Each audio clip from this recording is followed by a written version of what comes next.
Okay, so our final speaker before the lunch break will be Michela Ottobre from Edinburgh. She's going to talk on a similar topic. So first of all, thanks a lot for the invitation. And so what I will be talking about is a joint work with Natasha Pillai from Harvard and Kostas Spiliopoulos, who has been repeatedly mentioned. So obviously still on these myths of MCMC and irreversibility. I will first, just to fix notation, recall what is Markov Chain Monte Carlo, and then in particular the Metropolis-Hastings algorithm. And a specific instance, I want to recall a specific instance of the Metropolis-Hastings algorithm, which is the so-called MALA algorithm. MALA stands for Metropolis Adjusted Langevin algorithm. And then in the business of non-reversible dynamics, I will talk about non-reversible modifications of the Langevin dynamics. So the Langevin dynamics is precisely the reversible dynamics that this algorithm MALA hinges on. And so I will show how to modify these dynamics and turn it into a non-reversible SDE. And then I want to relatively quickly go through this thing that also Rob was mentioning. How do we quantify the advantages of non-reversibility? Because this thing that non-reversible algorithms bring advantages, it is a very well documented principle, numerically documented principle. Theory is starting to catch up, but I would say it's not there yet. There is still a lot to be said. And so I will briefly discuss the various approaches taken so far, both by the point of view of quantifying the advantages and by the point of view of exploiting them. And then I will close with telling you what you should not be doing about irreversibility. And I will explain what I mean by this in a few slides. Now it wouldn't make too much sense. So, Markov Chain Monte Carlo, again, just really for the sake of fixing notation, well aware that everyone here knows much better than me what Markov Chain Monte Carlo is. So we want to sample from a target distribution pi of x on Rn. So we want to build the way Markov chain does this. We build a chain, a Markov chain that converges to pi. And what is, now we have to build it, and that is where the difficulty is, with good properties. What's the Metropolis-Hastings approach? Enforce detailed balance. As soon as you have detailed balance, so you construct a chain xk, that is a transition probability kernel, pxy, that satisfies detailed balance with respect to pi. And then we know that if detailed balance is enforced, then pi is invariant for that chain. Now, as Rob was saying, depending on the community you come from, you would call reversible dynamics, you may call them equilibrium dynamics, and non-reversible dynamics, that is, dynamics that don't satisfy detailed balance, you may call them non-equilibrium dynamics.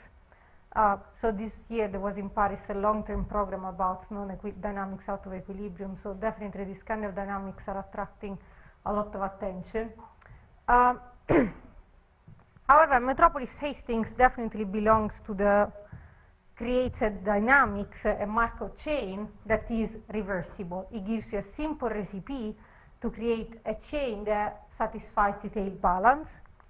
And again, only for the sake of fixing notation, if the chain is in xk, at time k, if you want, I propose a move to a point y by using some probability kernel q. Then I calculate this acceptance probability, which is just cooked up in such a way that you that pi satisfies detailed balance. And then if you accept your move yk, very well, you move that yk plus 1, then that proposed move becomes your next step. If you reject it, you stay where you were. And again, this is really only to fixed notation. Now, I would like to stress one thing, which, again, sorry for repeating this, but it's kind of crucial to what I want to say later. It doesn't matter what you feed into Metropolis Hastings, it always returns a reversible chain. So whatever you do, you give it beans, it returns a reversible chain. Whatever you do, it gives back a reversible chain. So obviously, this proposal can be, in principle, anything. Obviously, you can do things that are smarter, things that are less smart, but in principle, it can be anything. So one way to go about creating a proposal, if you want the philosophy behind this Mala algorithm, is the following. So we take this diffusion process, the Langevin dynamics, which is ergodic with respect to measures of the form e2 minus v. So your pi of x is of the form e2 minus v with v some nice potential. And this dynamics has all sorts of nice properties. It is ergodic, it converges exponentially fast to equilibrium. I mean, there is lots of literature about this dynamics. So one good thing to do, because this dynamics already knows what to do, it's already converging towards the correct measure, one thing to do is just very well discretize it and use a one-time step discretization of these dynamics as a proposal for your Metropolis Hastings algorithm. And so this is exactly what Mala does. As a proposal, we use a discretization of these dynamics, and then if the proposal is accepted, we move there. Otherwise, you reject and propose again. And now I would like to offer another point of view on this algorithm, which is pretty much equivalent. So either you think, okay, I want to find a good proposal for Metropolis Hastings, so why not using a dynamics which is already doing a good job? Or you can simply think of it as the correct way of discretizing discretizing Langevin, meaning once you have a continuous time dynamics, it can be the best dynamics in the world, but you still have to discretize it for simulation purposes, or for numerical purposes in general. And when you discretize it, you can destroy all the good properties of that dynamics if you do it naively. Now, Metropolis Hastings gives you a way of discretizing Langevin without altering the invariant measure, because discretizing will always introduce a bias, maybe small, but it will always introduce a bias in your invariant measure. So again, either think of it as I have a good dynamics, I use a discretization on that as a proposal, or I want to discretize in a way that I keep the invariant measure exactly, I preserve it exactly, I don't ruin the invariant measure, so I use Metropolis Hastings.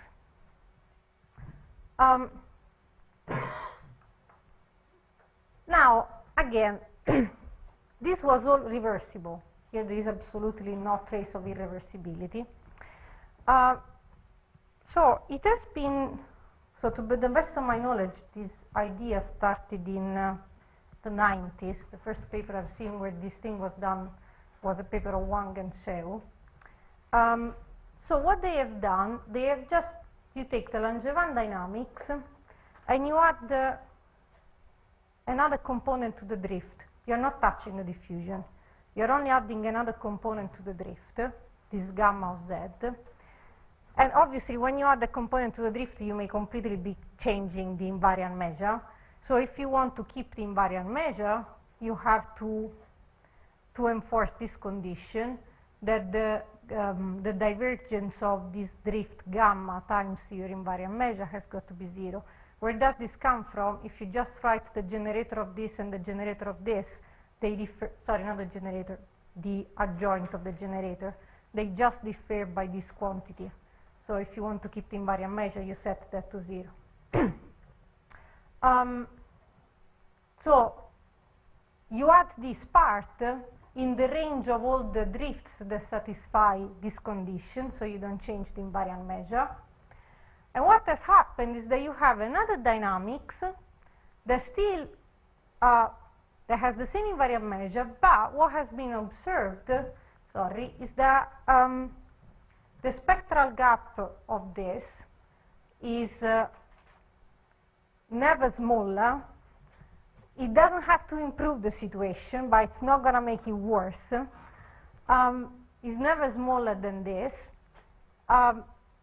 Even better, the rate of convergence to equilibrium of this is always better than this. Sorry, not always better. It's never worse than this. And also by the point of view of asymptotic variance, you can only improve. You're never going to do it worse, okay? But again, this is a continuous time dynamics, so you still have to discretize it. Another non-reversible dynamics that I would like to mention, I will not be talking much about this, but in a sense I think that this is a very good dynamics to start from, despite the fact that it is very well known. Second order Langevin, which definitely is very well known in statistical physics. This is possibly the simplest model for heat bath dynamics. This one also has a very well studied, so it has the nice Hamiltonian structure plus a non-Stern-Weinberg process. And the invariant measure is just basically your target measure e to the minus v and times a Gaussian. And this has really all the properties that you might want to know of. They have been studied. It is ergodic with respect to the measure, hypoelliptic, hypocoercive. In particular, what is important for us, it is irreversible. How do you see the irreversibility? Well, because you have the symmetric part of the dynamics, which comes from Einstein-Uhlenbeck, and then you have the antisymmetric part, which is instead the part that corresponds to the Hamiltonian bit. So it is definitely non-reversible. And if I have time, I will say something about this later. But so let's keep these two examples in mind of non-reversible dynamics. One, this non-reversible perturbation of Langevin, and the other one, this second order Langevin. Now, wanting to talk about, so as I said, the motivation why the Langevin dynamics was modified to make it non-reversible is that they observed that it was always converging faster to equilibrium, or better, mostly, in general, it was converging faster to equilibrium. And the faster rate of convergence, this has been studied, as I said, first by Wang and Sheu, and then later on by Pavliotis, Lelievre, Nie, Duncan, and recently I've seen a very nice paper of Stolz, Olla and Jacobucci. So they have, in some cases, they've given really some details, a very detailed description of the asymptotic. What has also been studied is the reduction of the asymptotic variance, and has been already mentioned. This has been done through large deviations techniques. So this looks like it's so nice. However, there are problems with these dynamics. And what are the problems? So the discretization, because all these dynamics that have been studied here, they are all continuous time dynamics. You still have to discretize them. And again, if you discretize them naively, you can destroy the whole thing completely. It can go seriously wrong.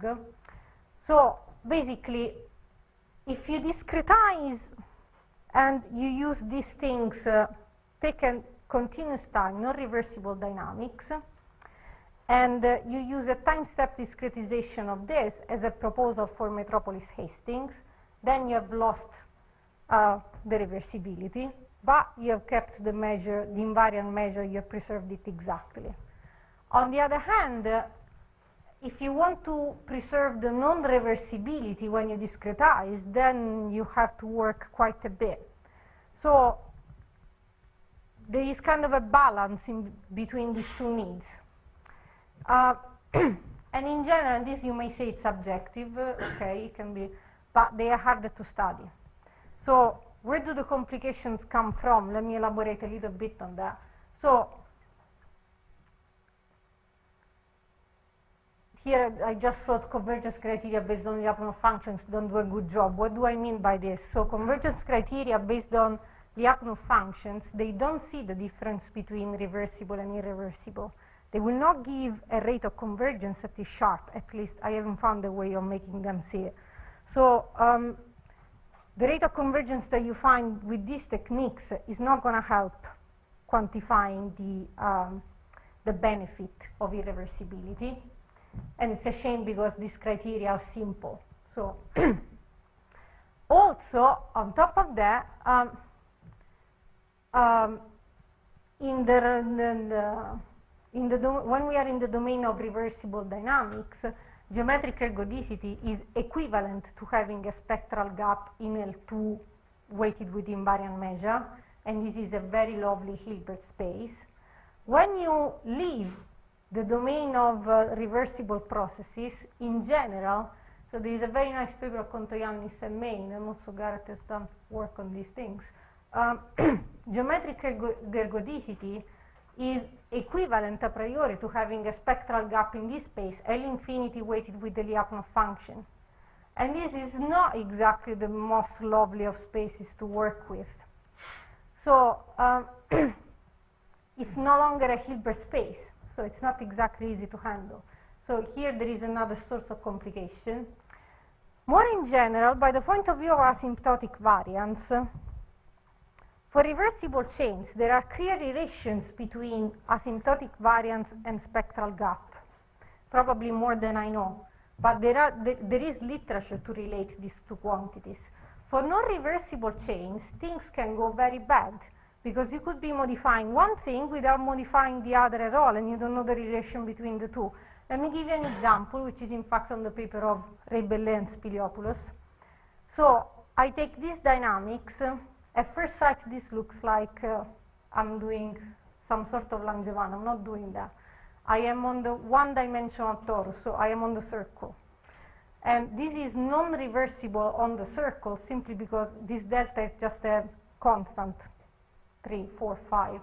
So here you don't have a gradient structure. This is not the gradient of any periodic function. So this is non-reversible, and this is the generator. I don't know why I'm writing right. This is one dimension. It's only derivative, partial derivative. So I have these non-reversible dynamics. And now, if you look at the eigenvalues and the asymptotic variance, you can calculate these things explicitly. Look at the eigenvalues.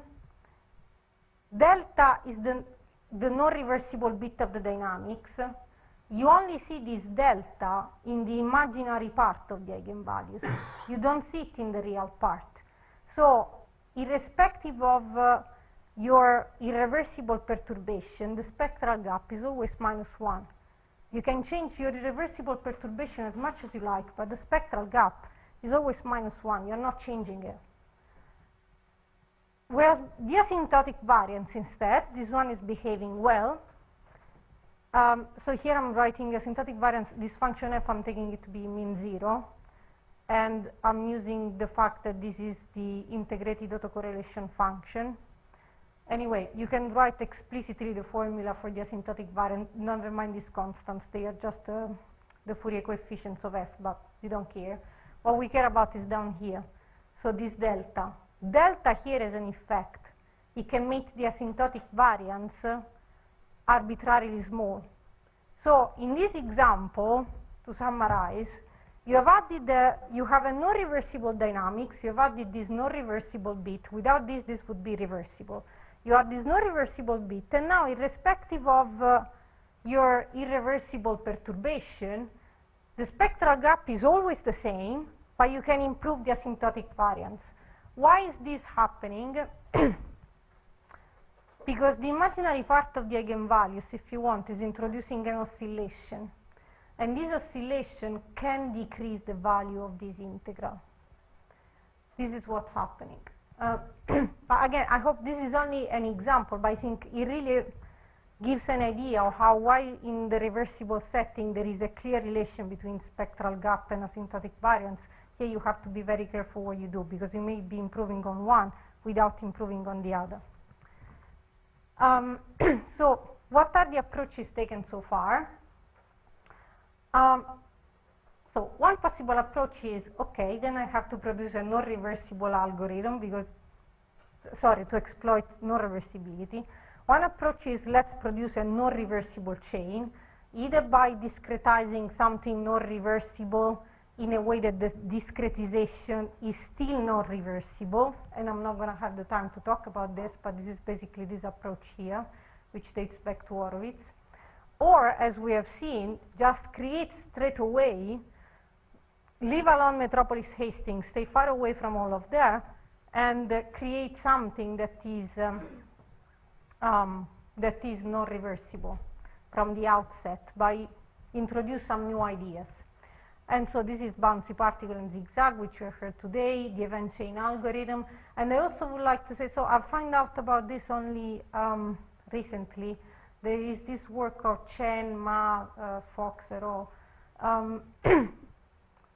That they may have created, but I still need to look at the details, they may have created a very good non-reversible alternative to Metropolis Hastings, but again, I still need to look at the details. And I would also like to flag up, because I think that they are two very young people and very strong, Mormanche and Ponce. I think that they are doing very nice work on this. I would have loved to also include in the list the work of Alex Mijatovic. He sent me the paper this morning at 7:15, so it's not even on the archive. But there is something there that Alex Mijatovic has done and that I think is nice.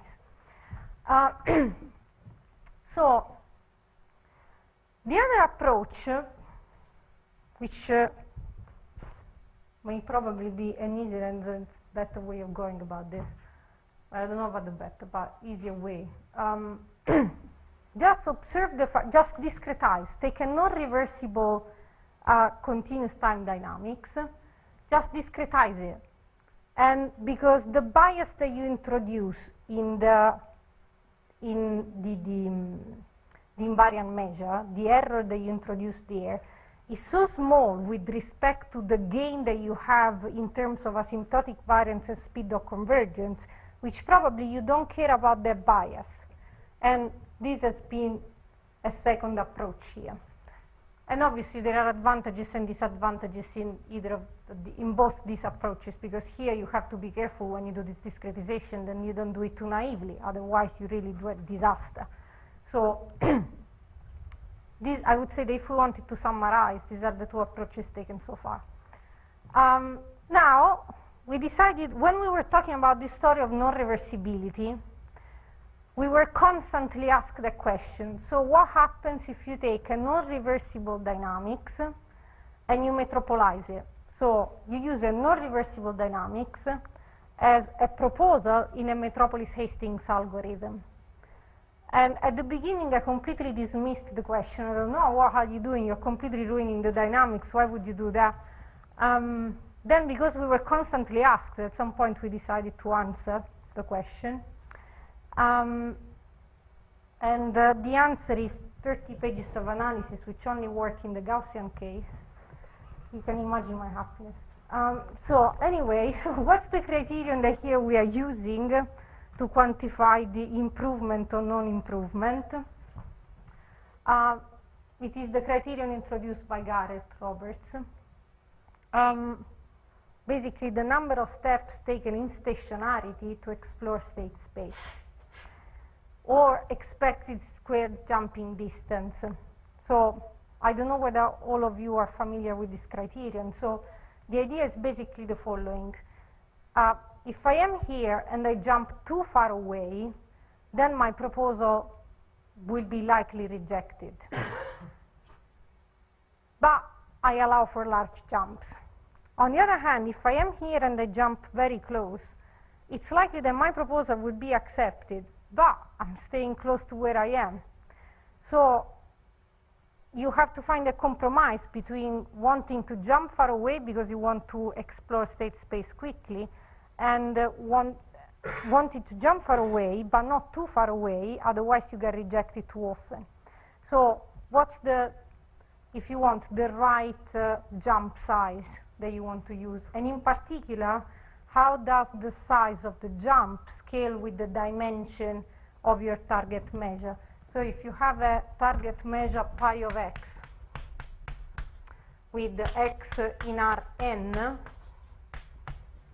the size of the jump will have to scale in some way with dimension, because what I said is more and more true when the dimension of the space goes up. So how do we quantify this thing? In particular, so suppose that I find that the right jump size is 1 over n to the gamma for some gamma, then I can say, by this point of view, that the cost of the algorithm was of the order n to the gamma. This is probably simplifying the thing a bit too much, but in 5 minutes. So this is the criterion we want to use. So what are we doing? We are taking this non-reversible Langevin, and here we make a choice. There will be many drifts that satisfy this condition. We make the simplest possible choice, and we choose this gamma to be just an antisymmetric. I don't know why we keep calling a antisymmetric matrix S. Anyway, S is not symmetric, it is antisymmetric. So S times grad V, this is the possibly simplest possible choice that satisfies this. So we take this non-reversible dynamics, we discretize, and we use that discretization as a proposal in a Metropolis-Hastings scheme. And again, at the beginning, I was really disregarding the question. Then I went through a loop of thinking, maybe it's not as bad as it looks. And now I'm back exactly where I was, except for a different reason. So again, the theory only works for Gaussian targets. So let's take this. Well, actually, I believe that it can be extended to things that are absolutely continuous with respect to Gaussian, but I think that theoretically this is enough. So we take this target, which is just Gaussian with the covariance matrix Cn. Let's remember now there is an n everywhere because I want to see how things scale with dimension n. So if I just I just take this target and I specify these dynamics in the case in which this is the target. So in this case, grad V will just become the covariance operator to the -1 times xt. Now, you don't want this covariance operator to the -1 to appear, because this will be an unbounded operator. When n tends to infinity, this will explode. So you just rescale everything, and you obtain a nicer dynamics, which is still not reversible. And now you take a time-step discretization of this proposal. And if you want to really check things properly, you have to use a different time step if you want for the reversible part. So this is coming from here, different from the irreversible part, to see what happens when one or the other dominate. Now, because I don't have much time, and I don't want to go in an excessive amount of details, so let me just say, so this is the proposal. This is your acceptance probability that you can rewrite in this form. So if you have ever gone through this calculation for Mala, which I'm sure many of you have, you will recognize that this is just the Mala bit plus the modification that comes from the antisymmetric bit. But otherwise, I mean, this is only for people that have already done this calculation, otherwise disregard this. So you construct your chain. And so in order to understand what's going on, you just do a drift martingale decomposition. So I apologize, this slide is kind of for the experts. You do a drift martingale decomposition, and you look at how this thing behaves. Now, what happens here? You look, for example, at your approximate drift. You need to look at whether this part dominates over this part or the other way around. They could also equilibrate. And again, I really don't want to show you too many calculations, but basically, depending on whether this part or the other dominate, which will depend on this index alpha, it turns out that this gamma, you always have to choose it to be 1/3, you will end up having two different limiting behaviors. So you take your chain, you consider continuous interpolants, and you look at the diffusion limit of this the limit of these paths. And in one regime you get an SDE, in another regime you get a fluid limit. So you could get either a diffusive behavior in the limit or just an ODE. And now again, sorry, you can forget about these two slides. Let's look at the moral of this story by a practical point of view. If you compare how things go for this algorithm and for the Mala algorithm, what comes out of those limits that I'm really only showing for experts is the following. So for the Mala algorithm, the number of steps taken in stationarity to explore the invariant measure is of order n to a third. For this algorithm, which we have called the irreversible proposal Mala, it is either n to a third, but you can make it in this non-diffusive regime. You can improve things, and it can go like n to a sixth. So you are taking the root. However, if we have to say all the truth about this whole story, the whole truth, nothing but the truth. In order to get this thing, there are 2 pages of assumptions on the matrix S.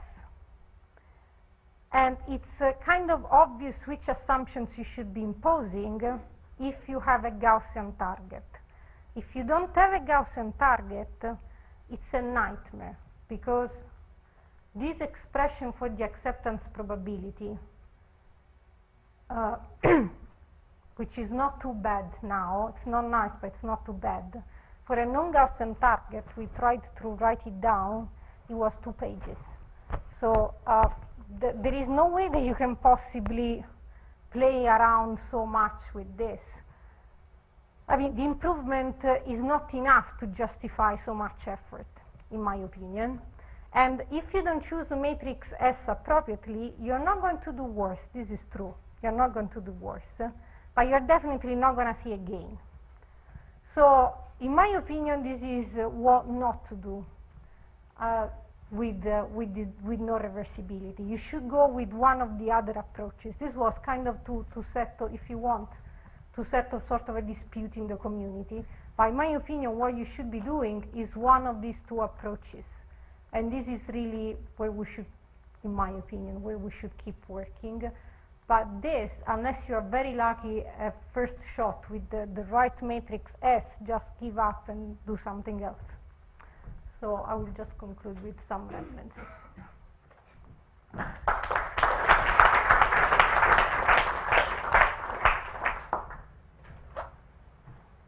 Okay, so do you have any questions? Well, so everything was about discretizing time. I guess you could also make a spatially discretized process which is close to your Langevin, and then you could use sort of discrete Markov chain type tools. Yeah, but at some point you're going to have to send the time to infinity. I mean, if you want to talk about invariant measure, you're going to have to check that you're doing the right thing. Yeah, but it might not be a fallacy. Perhaps. There might be a way to construct flows on, there might be a way to construct irreversible flows on finite state spaces and push back at the end. That's what I was wondering about with this vorticity stuff. Well, but that would be on a finite state space. It would be okay. Perhaps. I don't know. I'm afraid of commuting limits. Yeah, Non-commuting for sure, limits. For sure, yeah. Other questions?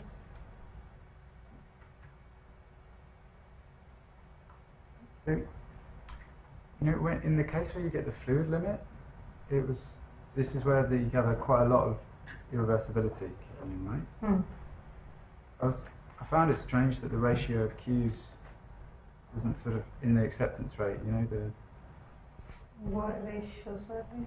so it's not really written on your slide, but just in Metropolis Hastings, you know, you kind of have the pi over pi and the Q over Q. And I thought that bit would really kill you in that regime, because you're sort of injecting a direction. No, but that comes before this. If you want, I'm already choosing things so that that bit is not problematic. That comes first. Yeah, that's what I mean by choosing the gamma. Ah, okay. I'm already choosing, yeah, sorry, I haven't given any details whatsoever here, but that's what I mean by choosing the gamma. I've already made a choice of this gamma a priori so that that bit is not killing me. Okay, so there's some And then this is only a choice, if you want, on the alpha, so on what I should be doing once that is not giving me problems, what I should be doing regarding this matrix S. Is the gamma in the acceptance rate as well? Is that Yes, it is hidden. It's not the way I wrote it. Is probably it is definitely because the sigma n is 1 over n to the gamma. Right, okay. So sorry, the way I wrote it is really yes. So I first take care of that here, and then I move on to see what I should be doing with S, if you want. So exactly, more or less, it's like that. Okay. So if there are no more questions, so now we've got lunch, which should be outside, and we've got quite a long lunch, so I think we come back here at 3, so we've got an hour and a half, so feel free to explore the grounds and things. But so if we can thank the two speakers from this session again.